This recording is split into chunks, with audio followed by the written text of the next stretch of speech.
What's up, my people? It's your boy Ishokri Ovokironye. You can call me Overruns, and welcome to my YouTube channel, Life of a Farmer, Loaf. Here we discuss exclusively about farming. If you are a new or old subscriber, thank you so much.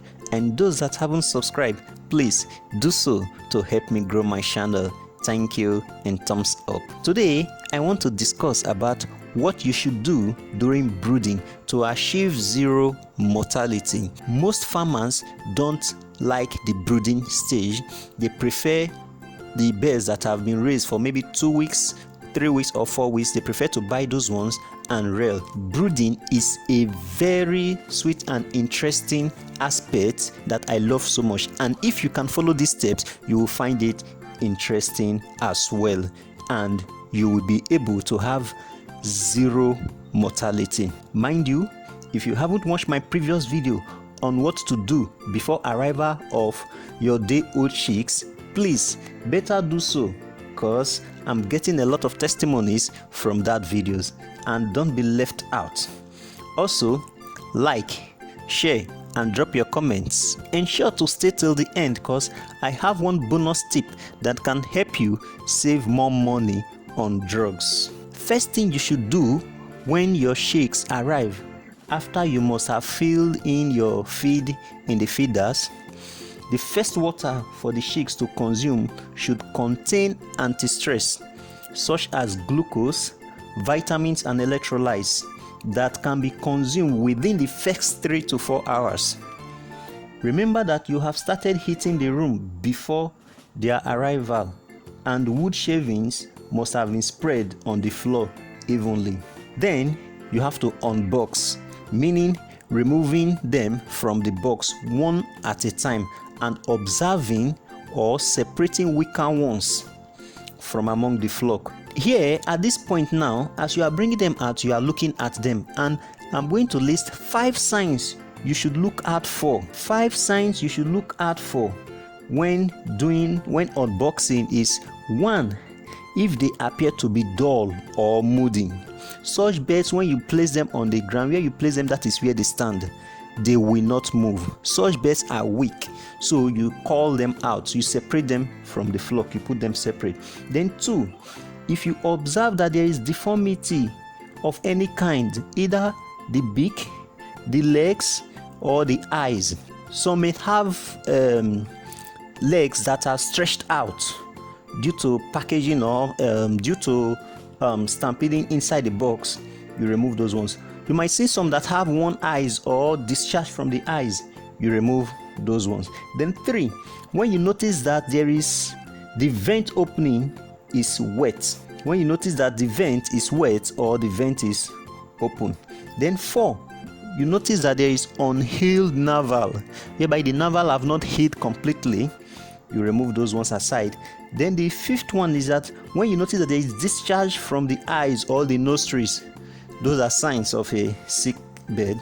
You remove those birds. And mind you, any chicks carrying any of these traits should be placed separately from the flock. During the process of unboxing, you can test the chicks' response and activity by placing them on their back with legs facing upwards. If they stand up within 2 to 3 seconds, then they are healthy chicks. After unboxing and counting, the next thing you should do is to remain in the brooder pen for 1 to 2 hours to monitor their response to the room temperature. Alternatively, you can create a small opening if you are the type that you can't stand that heat stress. You can create a small opening, then you come outside. You can create a small opening where you can peep through to observe them from outside, because each time you open the door, they move towards the door, and you might not tell their state at that time. While looking through, what you should look out for is how they are distributed. With this, you'll be able to monitor the temperature. First thing, if you notice that the chicks gathered around or close to the source of heat, it signifies that the room temperature is not okay. As such, you have to increase the heat source. Then 2, If you notice that the chicks moved far away from the heat source to the extreme end, or they move close to an area that they find is more cold, then the heat is too much. You have to reduce the heat source. Then 3, if the chicks are well distributed and active, then this is the right temperature and it should be maintained. You don't need to increase, neither do you need to decrease. Then the next thing is feeding, water and litter management. During the brooding stage, good quality feed free from mucus, damp or offensive smell should be avoided, and the feed should be rich in the required protein and other nutrients.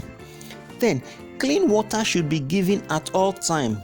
In all, feed and water should be administered ad libitum, anytime, any day. In as much as there is light for them to eat, let them eat at that early stage. The litter should and must always be kept dry.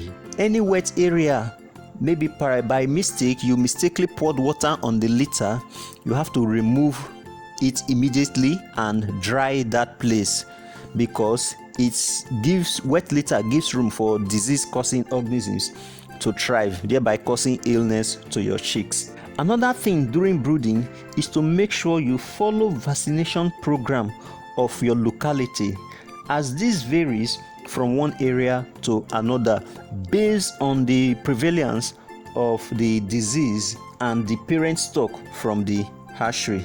So you have to ensure that you ask for the vaccination program from where you get your day-old chicks from. Lest I forget, on no account should you administer vaccine to sick birds, as you may end up killing your birds. One other task to carry out during brooding is crop fill measurement, CFM. This crop fill measurement is to check if your chicks are eating in the first 2 days of their life, and you can do this by just picking randomly like 40 to 60 chicks. You hold them upright like as if you want to strangle them, but you are not strangling them, please. You just hold them like you want to strangle them with one hand, and you fill the crop. When you fill the crop should be full, it should be soft and rounded when you fill it. Bright light should always be in your brooder house. I as a person, I always preferred white bright light or fluorescent colored light that is very bright for the chicks, so that they can see at all time. Since you have stayed till the end, thank you so much. And I have one bonus tip that I use, which has helped me over the years to save more money on drugs. Please don't forget to subscribe and click the bell icon so that you get notification whenever I upload a new video.